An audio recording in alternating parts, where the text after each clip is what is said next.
Hello, everybody. Welcome back to the AFOD podcast. Thank you so much for coming back. All right, we're just going to jump right into it today because we have updates on the Kada Scott case, and they have officially charged someone with the disappearance of Kada Scott. They have arrested and charged somebody, which I'm not going to lie, I'm very, very happy about because I was a bit worried. From the comments that the police said there wasn't a lot of staff on the case, there wasn't a lot of detectives on the case originally. But now the assistant DA is involved and the homicide department's involved. So that really does say a lot to me that A, they're taking this more seriously, but B, this case is worse than we thought. So let's not get ahead of ourselves and figure out what do we know so far and what all evidence have they found due to public tips. So the suspect who has been arrested and charged with the kidnapping and disappearance of Kada Scott name is Keon King. He is 21 years old and he actually turned himself in on October 14th, according to NBC 10 Philadelphia. The assistant district attorney said that he has been charged with kidnapping and reckless endangerment.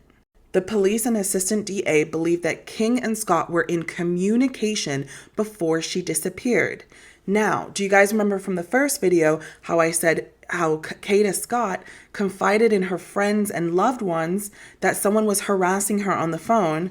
I think it's very interesting how the police were able to link King and Scott together moments before she disappeared. They were communicating moments before she disappeared. But they have yet to confirm if he was the one harassing her. So they know they were in communication, but was he harassing her? So during the press conference on Wednesday, police also released a photo of King's vehicle, which they say had been spotted in multiple neighborhoods across Philly. But after another tip came in about where they can find King's vehicle, guess where they found it? In the back of an apartment complex that is linked to King's family member. So he's obviously very, very familiar with the area, but it was just sitting there. And I will say, I put the picture up on YouTube, so I don't think my Spotify listeners can see it. But the car is from 1999. It is a Toyota Camry, and it has heavily tinted windows. And that's one thing that the police said. Like, I'm looking at it right now. You can't look through that. And if you look at the car to my left, it's a silver looking car. I feel like you can kind of see through the window or there's like a little bit of a reflection, but his car, dark. The windows are dark. I don't know how you could see out that. And actually, it's really interesting because he has a few traffic violations. So there's that. So the police also called that aspect out of the hinted windows. They said it's heavily tinted to the point they did not know what was inside the car just by looking at it. So you guys know what I'm saying. Like, you go up to your car, you can see inside your car. Even if you have a little bit of a tint like I do, you can still see the silhouette of things. NBC 10 also got a tip from a law enforcement source that the vehicle was posted on Facebook Marketplace about 3 weeks ago. And Kada Scott has been missing for almost 3 weeks. I'm not linking the two, but I'm just saying. Maybe he was trying to sell it, but it looks pretty beat up at the front too, like he got in an accident or he hit something, like a wall or a pole or something. So I'd be curious how much he would sell it for. It's a bit weird. So let's learn more about Keon King because in my opinion, there's similarities to his previous cases, right? To the Kada Scott case that it's just very chilling to me. So court records show that King had a whole criminal record prior to this arrest for the arrest of Kada Scott. Police said that he had been charged earlier this year with kidnapping another woman in January 2025. So during that incident, King allegedly kidnapped a woman he knew in front of her home, threw her in a car, assaulted her, then let her out the vehicle. This is where it gets very, very weird. Last night, a video started circulating around TikTok, and it looks like, allegedly, Keon King. And he's trying to break into somebody's house, and he looks into windows, and you can hear a woman saying she's going to call the cops. Yeah, well, guess who that woman was? The victim who he kidnapped and assaulted earlier this year. So CBS News Philadelphia was able to get those records. They obtained the arrest records. And on January 13th, King climbed over the fence at his ex-girlfriend's home, So the court records show that he climbed over the fence at his ex-girlfriend's home. So this woman has been identified allegedly as his ex-girlfriend. And so you can see him trying to get inside. Well, the report also says that King returned later that day, and that's where he grabbed her, forced her in the car, and according to the arrest records, he allegedly drove at a high rate of speed, while biting her in the face and choking her. She was treated for minor injuries. Wow, that's horrible. This guy just is horrible. Regardless if he doesn't have any ties to the Kada Scott case, whatever, he needs to be investigated for this, period. I think he needs to be looked into his past convictions anyways. I don't know why such unhinged people are still allowed out on the streets. Maybe that's a bit harsh for me to say, but he has a history of violent instances. This isn't the only one.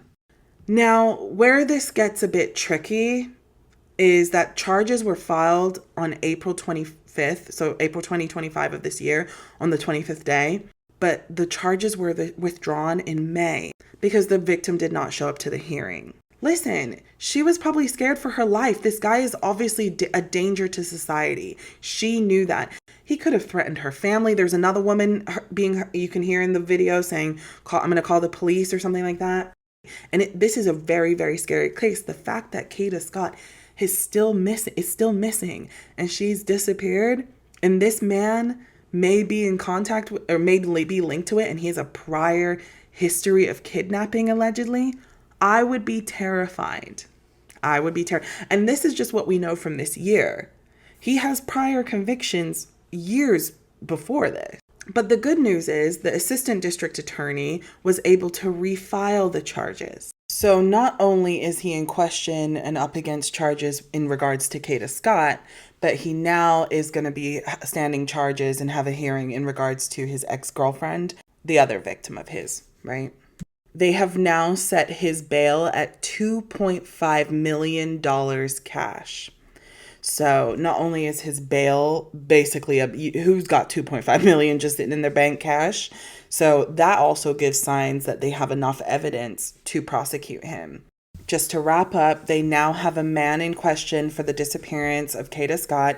He has been charged with kidnapping. His bail is set at 2.5 million cash. He has prior convictions of kidnapping and traffic violations. He also has a DUI from Delaware. It does not look good. What do y'all think? Do you think that he had a part in this? I do also want to note the police are looking for other suspects because did he work alone? Do we know? So I just want to quickly go back to my point of the similarities between the two cases. And this is just my observation. But I remember one of the documentaries I was watching on true crime a couple years ago, the detectives would always say, criminals are notorious for being creatures of habit. I'll try to look for the documentary because he went into a whole thing about it, so I'm not giving it justice. But criminals are a creature of habit. It's what they know. And especially when you're so young, and Keon King is 21 and, probably thinks that he can get away with a lot of stuff, clearly. You tend to get cocky and you tend to do things like you did before because it worked.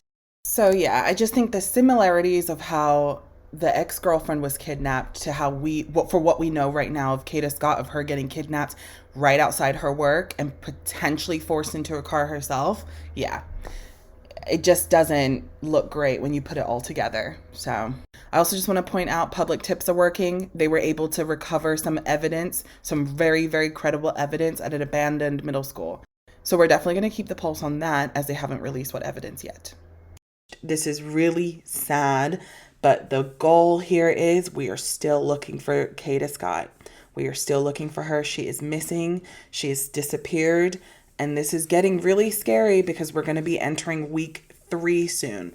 So I hope the officials and the assistant DA and whoever can get all the answers from Keon King because it does not look good.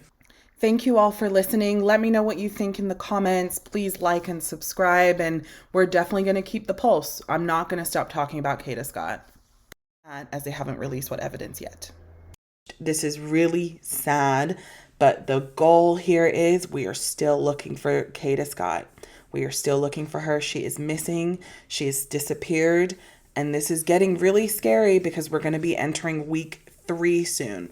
So I hope the officials and the assistant DA and whoever can get all the answers from Keon King, because it does not look good. Thank you all for listening. Let me know what you think in the comments. Please like and subscribe. And we're definitely going to keep the pulse. I'm not going to stop talking about Kada Scott.